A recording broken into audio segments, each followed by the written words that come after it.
आज हम लोक प्रशासन अध्ययन के उपागम का अध्ययन करेंगे। लोक प्रशासन के अध्ययन के लिए कई उपागम हैं।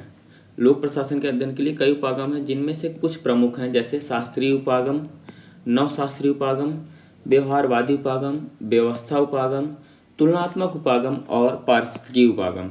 ये सभी उपागम जो हैं लोक प्रशासन अध्ययन के उपागम हैं, महत्वपूर्ण उपागम हैं। लेकिन प्रशासन के उपागमों को तीन मुख्य भागों में बांटा जा सकता है: शास्त्रीय उपागम, नवशास्त्रीय उपागम, व्यवहारवादी उपागम, व्यवस्था उपागम, तुलनात्मक उपागम और पारिस्थितिकी उपागम। ये सभी ही उपागम लोक प्रशासन के अध्ययन में महत्वपूर्ण भूमिका निभाते हैं। लेकिन लोक प्रशासन के उपागमों को तीन मुख्य भागों में बांटा जा सकता है। कितने? तीन मुख्य भागों में बांटा जा सकता है। सबसे पहला है शास्त्रीय या पारंपरिक दृष्टिकोण उपागम। शास्त्रीय पारंपरिक दृष्टिकोण, इसके तहत वैधानिक, ऐतिहासिक, संरचनात्मक, नौकरशाही एवं वैज्ञानिक प्रबंध उपागम आते हैं। शास्त्रीय उपागम के अंतर्गत कौन कौन से उपागम आते हैं? वैधानिक उपागम, ऐतिहासिक, संरचनात्मक, नौकरशाही एवं वैज्ञानिक प्रबंध उपागम आते हैं। इसके अंतर्गत हेनरी फ्यूल, लूथर गुलिक, उर्विक, फ्रेडरिक टेलर और मैक्स वेबर के विचारों का अध्ययन किया जाता है। शास्त्रीय उपागम के अंतर्गत हेनरी फ्यूल, लूथर गुलिक, उर्विक, फ्रेडरिक टेलर और मैक्स वेबर के विचारों का अध्ययन किया जाता है। सबसे पहले हम देख लेते हैं वैधानिक उपागम क्या होता है। यह उपागम प्रशासन को कानून और औपचारिक नियमों के आधार पर देखता है। यह चाहता है कि प्रशासन जो है कानून और औपचारिक नियमों के आधार पर ही चले। दूसरा है संरचनात्मक उपागम। संरचनात्मक हम क्या देख रहे हैं? शास्त्रीय उपागम के अंतर्गत आने वाले उपागम।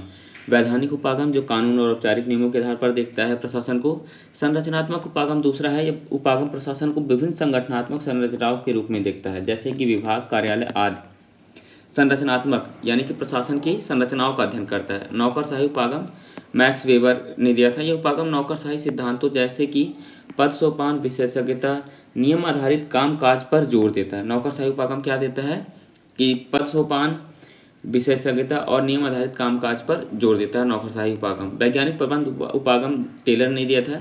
यह उपागम प्रशासन में वैज्ञानिक तरीकों और तकनीकों पर उपयोग पर जोर देता है। यह वैज्ञानिक प्रबंध उपागम क्या देता है कि प्रशासन में वैज्ञानिक तरीकों और तकनीकों पर जोर देता है कि उसी के अनुसार सारी चीज़ें चले, जैसे समय और गति का अध्ययन करना।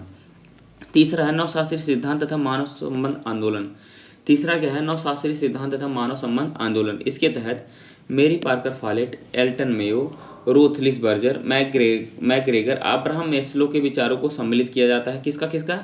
मेरी Parker Follett, Elton Mayo, Roethlisberger, McGregor और अब्राहम मैस्लो के विचारों को सम्मिलित किया जाता है। इस विचारधारा को नई दिशा देने का कार्य हार्थोन प्रयोग ने किया था।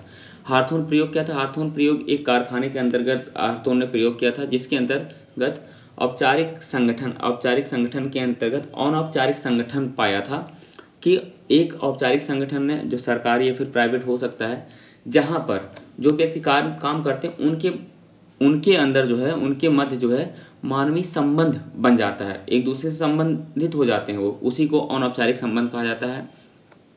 तीसरे नवशास्त्रीय सिद्धांत तथा मानव संबंध आंदोलन के अंतर्गत मानव संबंध उपागम आता है, जिसको एल्टन मेयो ने दिया था हार्थोन प्रयोग के द्वारा। यह उपागम प्रशासन में मानवीय कारकों जैसे कि कर्मचारियों की मनोवृत्ति, प्रेरणा और सामाजिक संबंध पर जोर देता है।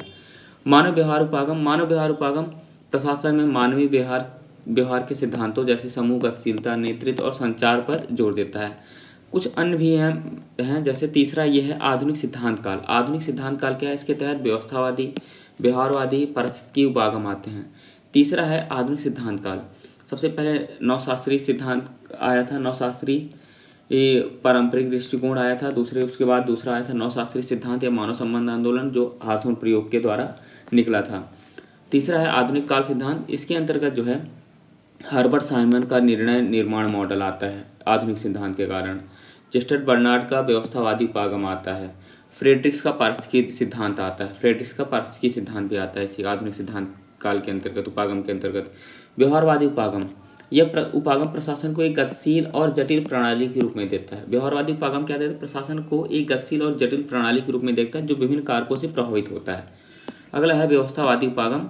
यह उपागम प्रशासन को एक प्रणाली के रूप में देखता है जिसके विभिन्न घटक एक दूसरे से जुड़े होते हैं। व्यवस्था उपागम यह देखता है। तुलनात्मक उपागम, यह उपागम विभिन्न देशों और संगठनों के प्रशासन की तुलना करता है, यानी कि दो देशों की प्रशासनिक व्यवस्था के मध्य तुलना करता है, दो संगठनों के अंदर उसके कामकाज, उनके तौर तरीकों की तुलना करता है। पारिस्थितिकी उपागम, पारिस्थितिकी उपागम क्या है? उपागम प्रशासन को अपने पर्यावरण के साथ संबंध में देखता है, जैसे सामाजिक, आर्थिक और राजनीतिक कारक। अन्य महत्वपूर्ण उपागम भी है, जैसे प्रबंधकीय उपागम। यह उपागम प्रशासन को एक प्रबंधकीय प्रक्रिया के रूप में देखता है, जिसमें योजना, संगठन, निर्देशन और नियंत्रण शामिल हैं। शासन उपागम क्या है?